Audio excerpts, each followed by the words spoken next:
Hi all, welcome back to Varsha vlogs Kannada. ಹೇಗಿದ್ರೆ ಎಲ್ಲರೂ? ನಾನು ಚೆನ್ನಾಗಿದ್ದೀನಿ. ಇನ್ನು ನಾನಿವತ್ತು ಅಂದರೆ ಶನಿವಾರ ಸಂಜೆಯಿಂದನೇ ವ್ಲಾಗ್ನ ಸ್ಟಾರ್ಟ್ ಮಾಡ್ತಿದ್ದೆ. ನಾಳೆ ನಮ್ಮೂರಲ್ಲಿ ಮಾರ್ನಮಿ ಹಬ್ಬ ಮಾಡ್ತಾರೆ. ಮಾರ್ನಮಿ ಅಂದರೆ ಪಕ್ಷ.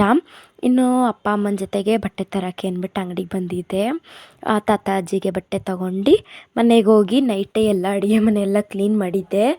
ಕ್ಲೀನ್ ಮಾಡಾದಮೇಲೆ ಬೆಳಗ್ಗೆ ಎದ್ದು ಕಸ ಗುಡಿಸ್ಕೊಂಡು ನೆಲ ಒರೆಸಿ ಹೋಗೋದಕ್ಕೆ ಸರಿ ಹೋಗುತ್ತೆ 8 ಗಂಟೆ ಒಳಗೆ ಅಂದ್ಬಿಟ್ಟು ಎಲ್ಲ ನೈಟೇ ಕ್ಲೀನ್ ಮಾಡ್ಬಿಟ್ಟು ಮಲ್ಕೊಂಡಿದ್ದೆ. ಇನ್ನು ಕಸನೆಲ್ಲ ಒರೆಸ್ಕೊಂಡು ಇವಾಗ ದೀಪ ಹಚ್ಚೋದಕ್ಕೆ ಅಂದ್ಬಿಟ್ಟು ರೆಡಿಯಾಗಿ ಹೊರಟಿದ್ದೀನಿ. ಇನ್ನು ದೀಪ ಕೂಡ ಹಚ್ತಾ ಇದ್ದೆ.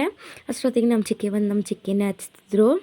ಆಮೇಲೆ ಇದಾದಮೇಲೆ ನಾವು ಊರಿಗೆ ಹೊರಡೋಣ ಅಂದ್ಬಿಟ್ಟು ಊರಿಗೆ ಹೋಗ್ಬೇಕಾದ್ರೆ ಒಂದು ಚಿಕ್ಕ ಎಕ್ಸೈಟ್ಮೆಂಟು. ಯಾಕಂದರೆ ಹಬ್ಬ ಅಲ್ವಾ, ಮನೆಯವರೆಲ್ಲ ಬಂದಿರ್ತಾರೆ.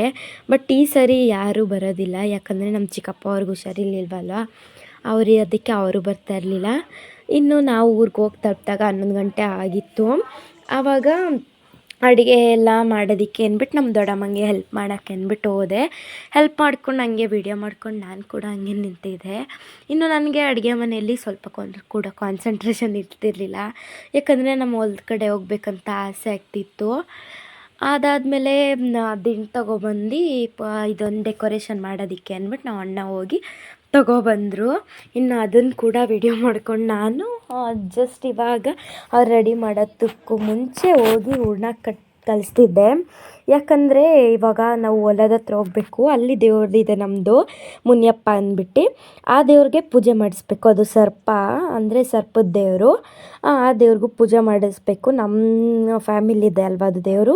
ನಮ್ಮ ಅಣ್ಣನೇ ಹೋಗ್ಬಿಟ್ಟು ಗಂಡಸರು ಮಾತ್ರ ಅಲ್ಲಿ ಒಳಗೆ ಹೋಗ್ಬೇಕು. ಆಚೆಗೆ ಹೆಂಗಸರು ಯಾರು ಒಳಗೆ ಹೋಗೋ ಹಾಗಿಲ್ಲ. ಅದಕ್ಕೆ ಅಂದ್ಬಿಟ್ಟು ಅವ್ರು ಹೋಗಿ ಪೂಜೆ ಮಾಡಿಸ್ಕೊಬಂದರು.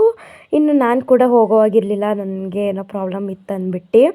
ಇನ್ನು ನಮ್ಮ ಪಾಯ ರೆಡಿ ಆಗಿತ್ತಲ್ವ, ಪಾಯ ಪೂರ್ತಿ ಆಗಿದೆ. ಅದನ್ನು ವಿಡಿಯೋ ಮಾಡ್ಕೊಳ್ಳೋಣ ಅಂದ್ಬಿಟ್ಟು ಹೋಗಿದ್ದೆ. ನನಗೆ ಪಾಯ ನೋಡಬೇಕಂತ ಸ್ವಲ್ಪ ಕೂಡ ಕಾನ್ಸಂಟ್ರೇಷನ್ ಇರಲಿಲ್ಲ ಅಡುಗೆ ಮೇಲೆ. ಇನ್ನು ಪಾಯ ನೋಡ್ಕೊಂಡು ಅಜ್ಜಿ ಗುಂಡೆಗೆ ತಾತ ಗುಂಡಿಗೆ ಪೂಜೆ ಮಾಡಿಬಿಟ್ಟು ಅಲ್ಲಿಂದ ಹೊರಟ್ಬಿಟ್ಟು ಬಂದ್ವಿ ಮನೆ ಹತ್ರ. ಇನ್ನು ಮನೆ ಹತ್ರ ಬಂದು ಸ್ವಲ್ಪ ಹೊತ್ತಾದಮೇಲೆ ಮಳೆ ಸರಿಯಾಗಿ ಸುರ್ಕೊತಿತ್ತು. ಯಾಕಂದರೆ ಇವತ್ತು ಬೆಳಗ್ಗೆಯಿಂದನೇ ಲೈಟಾಗಿ ಮೋಡ ಆಗಿತ್ತು. ನಾವು ಕೂಡ ಅಷ್ಟೇ ಗಾಡೀಲಿ ಬರೋದು ಬೇಡ ಅಂದ್ಕೊಂಡು ಅದಾದಮೇಲೆ ಗಾಡೀಲೇ ಮತ್ತೆ ಬಂದಿದ್ದು. ಇನ್ನು ಇವ್ರು ಕೂಡ ಅಷ್ಟೇ, ನಾವು ಅಣ್ಣ ಮತ್ತು ನಮ್ಮ ದೊಡ್ಡಣ್ಣ ಇದ್ಬಿಟ್ಟು ಬಾಳೆ ದಿಂಡಲ್ಲಿ ಅದನ್ನು ರೆಡಿ ಮಾಡ್ತಿದ್ದಾರೆ. ಯಾಕಂದರೆ ನಾವು ಪ್ರತಿ ವರ್ಷವೂ ಅಷ್ಟೇ ಫ್ರೆಂಡ್ಸ್, ನಾವು ಆಚೆಯಿಂದ ಏನೋ ಐಟಮ್ ತರಲ್ಲ, ಡೆಕೋರೇಷನ್ಗೆ ಅಂದ್ಬಿಟ್ಟು ಎಲ್ಲ ನ್ಯಾಚುರಲಾಗೇ ಮಾಡ್ಕೊತೀವಿ. ಇನ್ನು ಆ ಬಾಳೆ ದಿಂಡಿಂದ ಹಿಂದೆಗಡೆ ಡೆಕೋರೇಷನ್ ಮಾಡ್ತೀವಿ, ಅಂದರೆ ಟೇಬಲ್ ಹಿಂದೆಗಡೆ ಡೆಕೋರೇಷನ್ ಮಾಡ್ತೀವಿ. ಇನ್ನು ನೋಡ್ತಿರ್ಬೋದು ನೀವು, ಅರ್ಧ ಟೇಬಲ್ ಡೆಕೋರೇಷನ್ ಆಗಿದೆ. ಅಂದರೆ ಕಂಬ ಎಲ್ಲ ನಿಲ್ಲಿಸಿದ್ದಾರೆ. ಪ್ರತಿ ವರ್ಷ ನಾವು ಹೀಗೆ ಮಾಡೋದು ಹಬ್ಬನ, ಎಲ್ಲೂ ಏನೂ ಚೇಂಜಸ್ ಇರೋದಿಲ್ಲ. ಇನ್ನು ಅದನ್ನೆಲ್ಲ ಕಟ್ ಮಾಡ್ಕೊಳ್ಳೋಕ್ಕೆ ಅದು ಅಂಟಲ್ವ ಜಾಸ್ತಿ, ಕಲೆ ಮತ್ತು ಅಂಟು, ಅದಕ್ಕೆ ಅಂದ್ಬಿಟ್ಟು ಆಚೆ ರೆಡಿ ಮಾಡ್ತಿದ್ರು. ಇನ್ನು ನಾವು ಅಡುಗೆ ಕೆಲಸ ಎಲ್ಲ ಮುಗಿಸ್ಕೊಳ್ಳೋ ಅಷ್ಟೊತ್ತಿಗೆ ಇವ್ರು ಡೆಕೋರೇಷನ್ ಪೂರ್ತಿ ಮುಗಿಸಿದ್ದಾರೆ. ಇನ್ನು ನಮ್ಮ ದೊಡ್ಡಪ್ಪ ಇದ್ಬಿಟ್ಟು ಅಡುಗೆ ಅಂದರೆ ಊಟ ಏನೇನು ಮಾಡಿರ್ತೀವಲ್ವ, ಅಡುಗೆ ಸಾಮಾನೆಲ್ಲ ಅದರೊಳಗೆ ಹಾಕ್ತಿದ್ರು. ಇನ್ನು ನಾವು ಕೂಡ ಅಷ್ಟೇ, ನನಗೇನೋ ಪ್ರಾಬ್ಲಮ್ ಇತ್ತಂದ್ಬಿಟ್ಟು ನಾನು ಆಚೆ ಹೋಗಿರಲಿಲ್ಲ, ಅಂದರೆ ದೇವ್ರ ಹತ್ರ ಹೋಗಿರಲಿಲ್ಲ.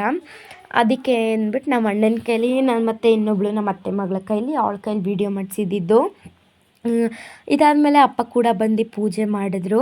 ಪೂಜೆ ಅಂದಮೇಲೆ ಇನ್ನೇನು ಕೆಲಸ ಇರೋದಿಲ್ಲ ಅಲ್ವಾ ಅಂದ್ಕೊಂಡು ನಾನು ಕೂಡ ಅಷ್ಟೇ ಹಂಗೆ ಮಲ್ಕೊಬಿಟ್ಟಿದ್ದೆ. ಇನ್ನು ಫ್ರೆಂಡ್ಸ್, ನಾವು ಮಾಲ್ಯ ಅಮಾವಾಸ್ಯೆ ದಿನ ಹಬ್ಬ ಮಾಡ್ತೀವಿ. ನೀವು ಯಾವತ್ತು ಮಾಡ್ತೀರಾ ಕಮೆಂಟ್ ಮಾಡಿ. ಇನ್ನು ನಾನು ನೆಕ್ಸ್ಟ್ ವಿಡಿಯೋದಲ್ಲಿ ನಿಮಗೆ ಸಿಗ್ತೀನಿ. ಅಲ್ಲಿವರೆಗೂ ಟೇಕ್ ಕೇರ್, ಬಾಯ್. ಶೇರ್ ಮಾಡಿ, ಸಬ್ಸ್ಕ್ರೈಬ್ ಮಾಡಿ ಮತ್ತು ನಮಗೀಗೆ ಸಪೋರ್ಟ್ ಮಾಡಿ.